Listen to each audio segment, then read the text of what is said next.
You'd struggle to have a pint in my favourite Hull boozer without hearing at least one conversation about Tommy Robinson. Last weekend, despite efforts to thwart it, thousands descended on London with one common purpose: to support him. Tommy was imprisoned in somewhat alarming speed for contempt of court, and his supporters are furious. Alas, what Tommy did on this occasion was a bit silly, and it seems the judge had little choice but to jail him. However, the Free Tommy movement represents way more than just this case. It represents a huge number of people who have had enough.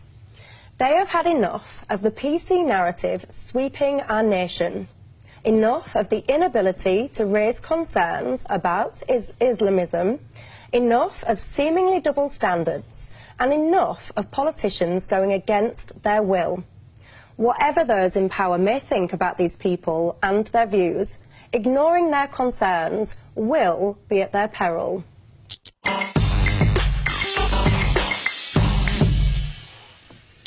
Well, you describe it as a bit silly. I think it's rather further on margins than that. But you talked about the people who came to that rally. And if you look through, it was intriguing because you had blokes and women who served in the military. Some had served in Northern Ireland, military veterans. And at the same time, you had Geert Wilders, who is a far-right Dutch politician whose views, I think, would probably upset most sane viewers. So it's a very broad church to whom he appeals.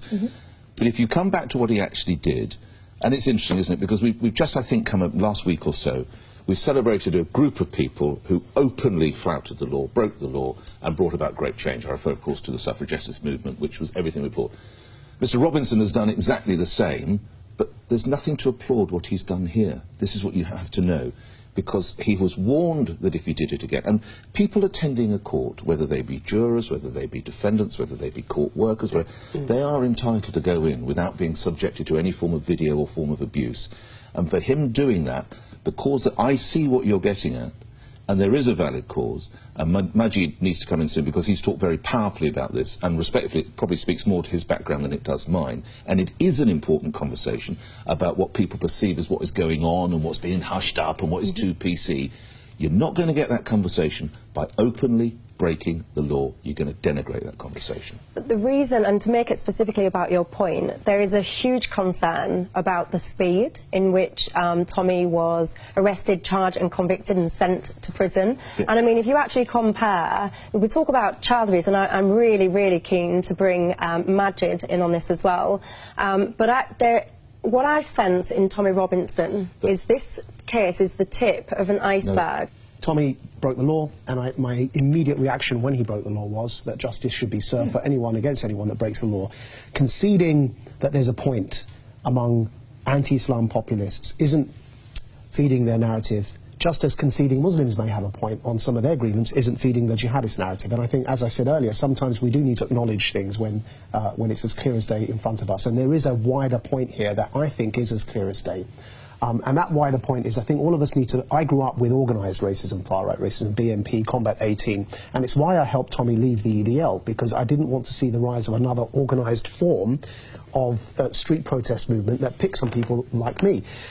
When I helped him leave the EDL, he said he left because the neo-Nazis had infiltrated this movement. Now, part of the problem here is that if we've got up to 10 to 15,000 people rallying around one man now, I think all of us should take stock and step back and think, because no other politician in this country can gather that many people on the streets. So I think it is something that gives us pause to thought to consider what's going on a wider basis here. What are the concerns? Now, I think I know what some of the concerns are. They revolve around a lot of a perception around injustice. The grooming gangs, it took ages for them to be first acknowledged that they exist, and then for justice to be brought against them. One quick interjection. There's a grooming gang have been dealt with today, and only 2 newspapers have decided to cover it. One of which doesn't even refer to their background. Indeed. The other calls of Asian, and they're not. But they're not Pakistani or they're Pakistani Muslim. We've got to accept that. Now, the other thing is that, so whereas the grooming gangs took ages to acknowledge and bring to justice, Tommy was so swiftly brought to justice. That's point one. But the second point is, if you remember the terrorism legislation that stopped Lawrence Southern coming into this country, that same terrorism legislation was silent last Sunday when terrorist flags were raised in our streets, Hezbollah flags. I spoke at that rally against them on behalf of the Jewish community.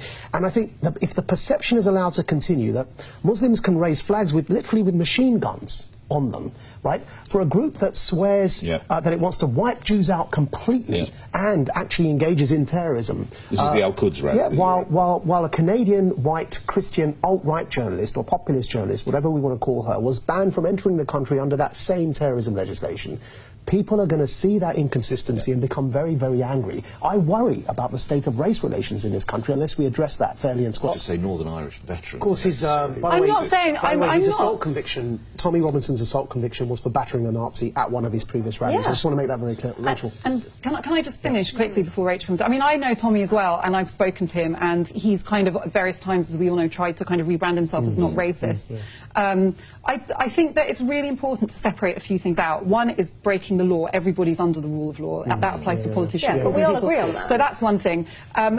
That there are people who go to court need to be protected and criminal trials need to be carried out with integrity. There are people who have political grievances about the way that immigration is affecting the country. I really disagree, Michelle, that those people don't have a voice. I feel like our entire mainstream political dialogue has been hijacked by that perspective. Look at Brexit. Look at how the hostile immigration, the hostile environment, the hostile immigration environment that has resulted in British people being deported. That was specifically to cater to these people. I think that this has become a bit confused as far as I'm concerned, because are you arguing that the concerns he's raising are not getting a fair hearing in the media at the moment? I'll give you a classic example. Go on then, we need to hear from a media lawyer. Yeah. So, for example, there is a situation where predominantly, and it is grooming gangs where they are raping many underage girls, thousands, in their thousands, and this has been going on for years. Yes. This is predominantly perpetrated by Muslim men. Yeah. We know this. Yeah. We know this, but nobody seems to be able to have this conversation. It's for example, that only 2 papers run the story Michelle is referring. And they don't even mention the common connection of them being a Muslim.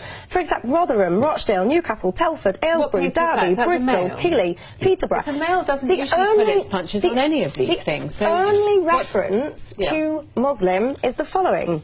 This is one of the defence barristers saying, in defence of one of these guys, you know, basically this guy is immature. Defending Assad Hussein, he pointed to his client's upbringing in the Muslim community, which he said does have a tendency to encourage clandestine relationships because he was not allowed to bring girlfriends home or have sex before marriage. They are no more practicing Muslims than I am. And if you get a couple of football players,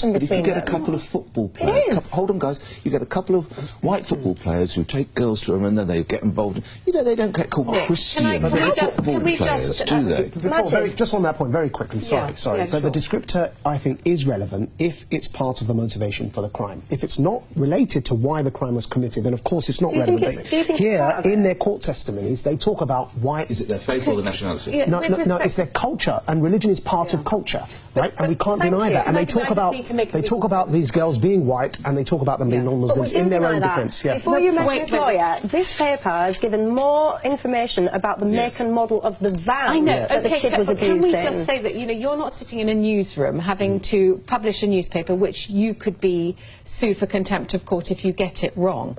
As a media, there is not a deliberate media blackout in order to whitewash what is going on. That's how it feels. Potentially illegal. Well, let's